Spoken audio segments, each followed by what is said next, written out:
All right, so greetings and welcome to Gen Con 2025. I'm here with Josh from the YouTube channel Lord of Itza, which I'm going to start there. Yeah. What does that mean? So that is a deep cut reference to my first love, which is Warhammer Fantasy. Okay. I played Lizardmen, and there's a race, and that's one of the cities of the race, Lord of Itza. It's awesome. It's intriguing when you look at people's YouTube channel names. Like, I didn't realize I was going to go with Geeks first way back in the day. It was something, and then there's a weird joke with this one too, where the dice, if you read it, it's plural, so Geeks die first. I had no idea until someone told me, and I was like, oh shit. Yeah. Well, we are here at the Sorcery-ish booth area, and Yes. Honestly, I just saw the final of what I believe to be the Crossroads. Was that the Crossroads? Okay. That was the first ever Crossroads event. Yes. Everyone was cheering. It was actually really cool, and it sounded like there was some. I've seen some faces, so I don't know their names specifically, but it looked like it was a pretty packed event from what I can tell. Oh yeah. I mean, Hayne flew in from Japan. The second place winner flew in from Switzerland. I mean, it's a very diverse games in terms of the number of people that come out to play it. The American player base is probably the largest, but we still have a lot of people that play in Europe. I went to Sorcery Con in November last year. The winner of that event came over from Belgium. So wonderful that we have all these people playing, despite some of the challenges and actually when you have a small player base, right? Finding people to play with, finding events to go to, that can be tough. So. And then a fortuitous, interesting event. You live in the same state that I do, which I had no idea, so that's fantastic. Yeah. Let's talk about maybe Sorcery in general, because I guess I'm a very casual player. So there's two ways to kind of maybe look at this game. We just witnessed a tournament here. Yes. And then there's the casual play. When I first looked at this game, it seemed very interesting because of the dynamicness of the kind of the grid system and the playability. What drew you into the game? Like, how did you first kind of get into Sorcery? So I back the Kickstarter. I back Kickstarters all the time for board games, for all sorts of games and everything. I had not played a TCG in a decade and a half. Tabletop miniature games. That's what I did. Board games, that was my thing. But I decided to give this TCG a shot. It looked interesting. I used to play the Star Wars CCG that Decipher made. It had a site layout. I love that game. So, you had, the grid is sort of similar, where you place your sites. All those things mattered. So that drew me to it. So that's why and then I went to Gen Con 2023, played in a draft there, my first game ever, and I won my whole pod. Wow. And that was a fantastic experience, and then I just started buying more product and opening more product, and I thought it'd be fun to open boxes on YouTube. I was like, this could be fun, it could be interesting. Well, I do enjoy, I've watched some of your videos, and I really like your opening. It's fantastic. Kudos to that. When I look at the game Sorcery, this, I guess, release, or this year, Gen Con was it's called Dragon Lord? Yes. So, do you mind maybe walking me through there was beta, and then I think Arthurian Legends, which we'll probably get to open a little bit here, just to kind of showcase some stuff. Yeah. And now it's Dragon Lord. Where is this game kind of progressing? Yeah. Are the cards all compatible? Like, there's some questions. I know this may sound stupid for those that don't know, but like as a casual player, there's still some air of mystery to some of this that I'm still trying to learn. And that's where the learn to play is, and trying to talk to people that know much more about it than myself can hopefully clarify some things. So we started with Alpha, right? That is the only print run that we know about. We know that there's 29,000 boxes. Okay. Everything else, we don't know. They're not going to tell us. They don't talk about print runs. Then beta was made. Okay. The only difference between Alpha and beta is that they dropped the Eric's Curiosa card. Okay, and that was like a chase card. That is well, it's just a unique, but it was dropped from the beta set and became a curio in the beta set, which means you can get one in about 1 in every 50 to 100 boxes. Okay. There are, I think, 14 in beta. That number's probably wrong. So obviously getting the Eric's Curiosa curio is extremely difficult. Gotcha. Okay. And then after we had beta, the other thing that was different, there is some art in alpha that is not in beta. Those are the pieces by Frank Frazetta. Gotcha. I think I heard about those. There's some pretty interesting artwork that I've seen from that. And then there's the 4 original alpha avatars that are only in alpha. And those are in the pre-con, the starter decks? In the pre-cons, yes, which are not in beta. Okay, but the newer, I think there's the Shapeshifter is one of the ones Wave Shaper, the Flame Caller, the Geomancer, and the Spark Mage. And those are in the beta Those starter are in the beta decks. pre-cons. Okay. Yeah. And those are readily, I can go buy those today at an LGS, right? Yes. Okay. Yeah, now, if I want the originals, is there any reason, if you're a casual person, why you would maybe need those, or just a different play style? Or different? Yeah, they're very different. They play very differently than the beta avatars. So the problem is they are very expensive. Okay. Yeah, so you're talking a couple $100. Oh, wow. For that set. Got it. And of course it's gone up and down. So they're pretty expensive.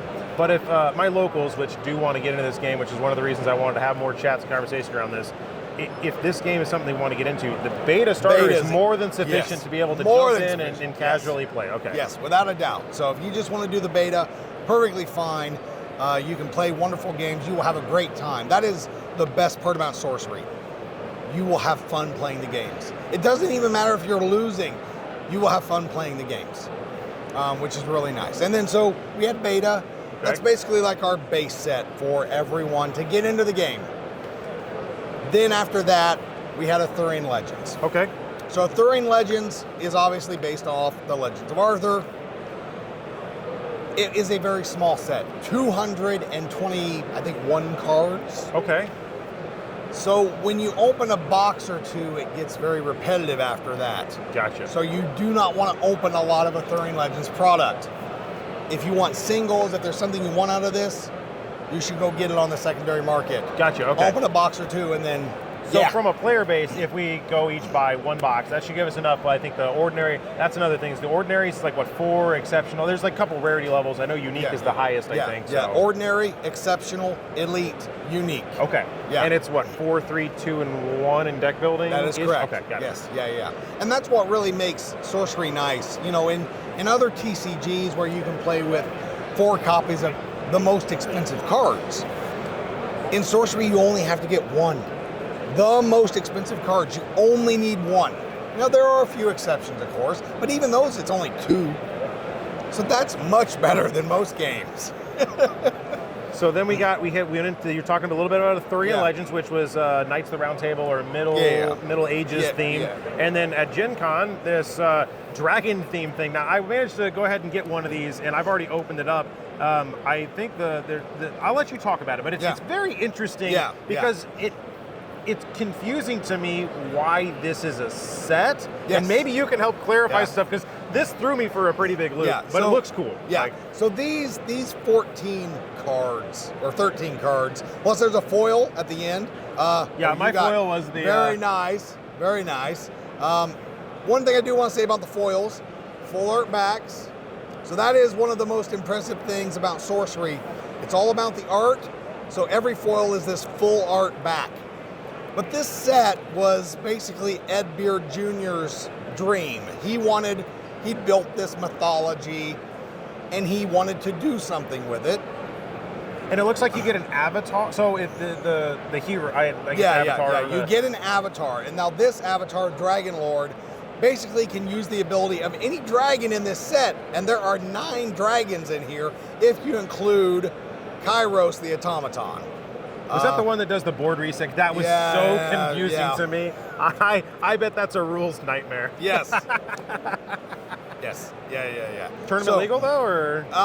Everything in Sorcery is tournament legal. Oh, okay. So they just started organized play. Okay. So there is no ban list or anything really, although local tournament organizers have been banning certain cards, trying to keep a healthy meta.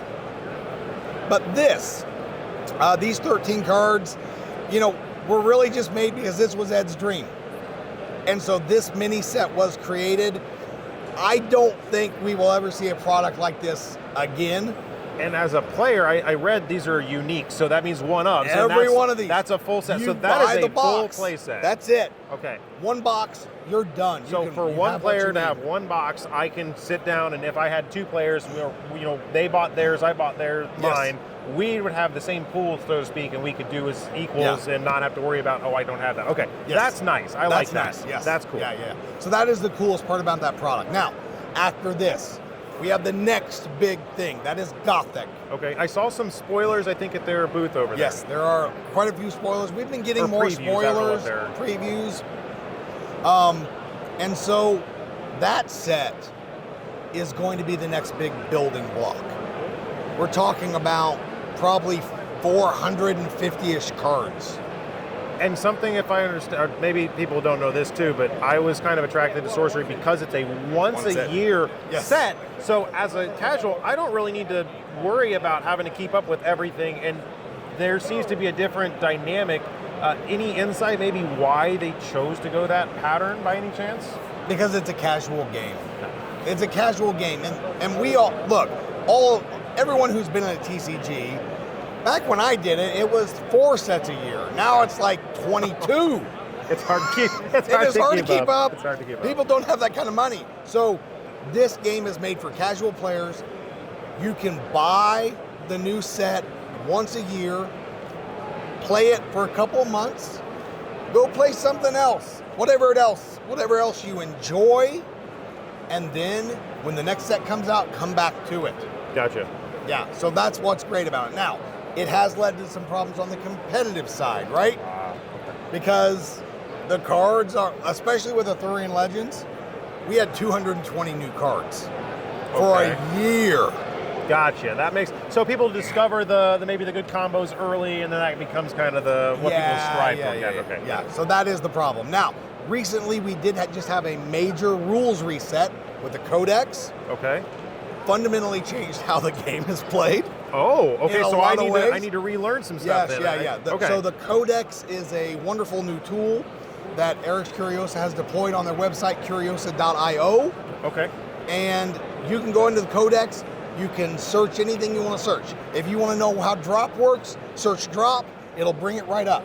And in the Codex, if it references cards, it will link you directly to those cards. Okay. Yeah, so it is a very helpful tool. Yes. That's awesome. But with that Codex came some major rule changes. Gotcha. The biggest one being when you attacked a site in the past, that was not considered a strike. Okay. Now it is. So certain cards that reference a strike do really crazy things. Okay. So there was a card, there's a vampire in beta. Whenever it does a strike, it heals you for the amount of damage it deals. So now you can attack a strike to heal yourself, or a site to heal yourself, it sounds like. Which you couldn't do in the past. That's interesting. So it's a huge buff. And that card was already very good. Gotcha. Okay. So, so that is kind of the thing. We've had this new Codex. It's changed some things. And this has happened in the past. We actually had another major rules rewrite. I think it was just before Arthurian Legends, changing how projectiles worked. Okay. It used to be with a projectile, instead of launching from your site, you could pick the site in front to start the projectile. And that's not true anymore. Interesting. See, when I played, I think I got the starter deck for the Geomancer, which I think had the rubble, and that was just really interesting. And then there was the wolves. It's like I kind of jokingly call it the relentless rats for the Magic players, but I think you can have as many of them in the deck as you want. I don't know why, but I really just fell in love with that concept because I just like to have the break the rule card if I can. But I don't know. Do you think they're ever going to do other things that are going to play with interesting mechanics like that and kind of bend the rules around those as sets progress? That is what this is. Yeah, they want to do interesting things. Now, I will say certain interesting things I wish they may not have done would be Kairos, the Architect. This card upon release has 14 facts. Wow. That's a long read. 14. Yes, so so I'm just going to put that to the side. And Yeah. If you're new, don't play with Kairos initially. Dip your feet in with something else. So the locals that want to get in, some of them were over here. I think they had a bunch of, I would call it bulk or draft Yes. leftovers, Yeah. and they were helping build some decks. I was kind of looking for some extra pieces to kind of build some things. Yeah. And for those that want to get into this, an LGS seems like a great avenue to that. But what are other ways to you just buy the starters and just kind of watch some learn to plays, or what's some other YouTube channels that we might be able to look at that have good maybe tutorials that are out there? So other good ones, Archives of the Realm, which is run by Rudosaurus, Wizard's Den, which is run by Hane. Those have some excellent learn to plays. Here, right? Hane is here, and so is Rude. Rudosaurus is here. In addition, Cardboard Guide, which is run by Jens and Sophie over in Europe. They have some wonderful videos on how to play. There are others I'm sure I'm forgetting. But those have some Team Covenant is one I just know off the top of my head, but I don't know if they're doing more how to plays or just kind of deck tech stuff. The nice thing about those three I named, they are Sorcery. Gotcha. Okay. They don't cover anything else. So if you want Sorcery exclusive content, Team Covenant's great, but they do all the other stuff. So and your channel is pretty much dedicated. It is 100% to Sorcery. Cool. Exclusively, I do not cover any other topic. Nice. Yeah. And you've been doing that now for what, about a year and a half? Let's see. I think I posted my first video in July of 2020. No. I don't remember. It's been about a year and a half, I think. Yeah, roughly. What's fun? What's one fun fact that maybe somebody may not know that makes content creation interesting or complicated, that maybe is just a little nugget of information for those that are curious? You have no idea how many takes you will do to make a video. Especially when you're a guy like me who's old, I don't have any idea what I'm doing. So I couldn't even figure out that, I could actually edit some of this and snip it together. No, I literally, for my videos, would start in, I would get 10 minutes in, I messed up, and I would start over. You ever look back at some of your earlier stuff and said, interesting? Yeah, 100%. Well, at this point, I guess my question would be is, what other interesting bits of maybe Gen Con or just things or words of wisdom for learning sorcery or just tips and tricks that you would kind of pass out? You are going to play the game wrong when you start. You are going to make mistakes. This is a highly complex game. Read the cards carefully. More than anything else. There are very subtle variation in those words that can fundamentally change how the card actually interacts. Read the cards carefully. It's tricky. The regions, learning those is very important. And that's the on the ground or burrowed or air. Underground, underwater, the surface, or the void. Void. So learning those, learning the difference between a site and a location. Those are different things. So those subtle things really matter. Nearby versus adjacent. Yeah. Good tips. Yes. Well, any final words of wisdom or thoughts about Gen Con in general as we probably wrap this down? Honestly, if you've never been to Gen Con, you should come to Gen Con. I've been doing this now. Someone actually asked me this year, how many times have you been here? I'm like, 22 years. Yeah? 22 Gen Cons. That is more than half my life. So, yeah, if you've never done it, come to Gen Con because you will have the time of your life. You will get frustrated because you will miss some things or you'll be tired. Walking from A to Z, budget your time. That's another big one. Yes. Oh my gosh. Yeah. But if you haven't come to Gen Con, it is worth the trip. And I know it's in Indiana. It's not that bad. Well, you want to end out by seeing what's fun inside of here? I think I've had this since release because I bought it from the LGS. I was like, I don't know. I enjoy watching. I don't have magic fingers. I let the wife open all the cards, and she's the one that gets the good stuff. You probably handled this the wrong way. It took me 20 boxes to get a single ring of Morrigan. All right. Are we going to do this? Up. I know the card that is. That is a Maester Storeworm. So the Maester Storeworm, I like this guy. He's fun and limited. He pops up. Also, he may start seeing some play. There's an interesting deck with the Druid where he brings out his Tawny, and you can transform Tawny into this. Okay. Yeah, so requires a bit of a combo, but being able to turn a 1-power owl into this is a good time. Interesting. Yeah. Now, the other thing you need to look for, curios. That is a very complex topic. Maybe you can give me a little education on this, because Yeah. the only thing I remember seeing is there's like a Lance-looking guy that had like a middle text and then like a supposed different, or like there's all different ones. Curios are always in the ordinaries. So, if you have something that is not an ordinary in your ordinaries, it's a curio. Okay. So that's the key, right? When you're in, and this is cool because it means you have to look through your commons, right? Okay. You have to. So we have to go through here and we have to look. Okay, are any of these not an ordinary? Okay, there's no non-ordinaries. All right, so we're okay. But then there's a few that are ordinary with very subtle text changes. Oh, okay. For example, there is I don't know if we didn't get one. There is a guy called the Charging Squire. Okay. And his text box says, Lance, charge. The Curio version has charge capitalized with an exclamation point at the end. That subtle of a difference. That's it. Wow. Now, what are the odds somebody accidentally stuck a curio in one of those boxes, probably? Happens all the time. Seriously? All Wow. the time. Interesting. Yeah. One of the biggest retailers for sorcery cards, Cold Foil Heroes, recently decided to part out his bulk.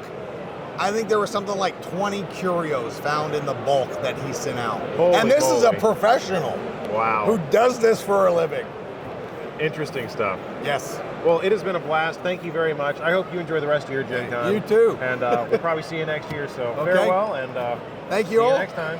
Keep on contesting the realm. Thank you. Thank you.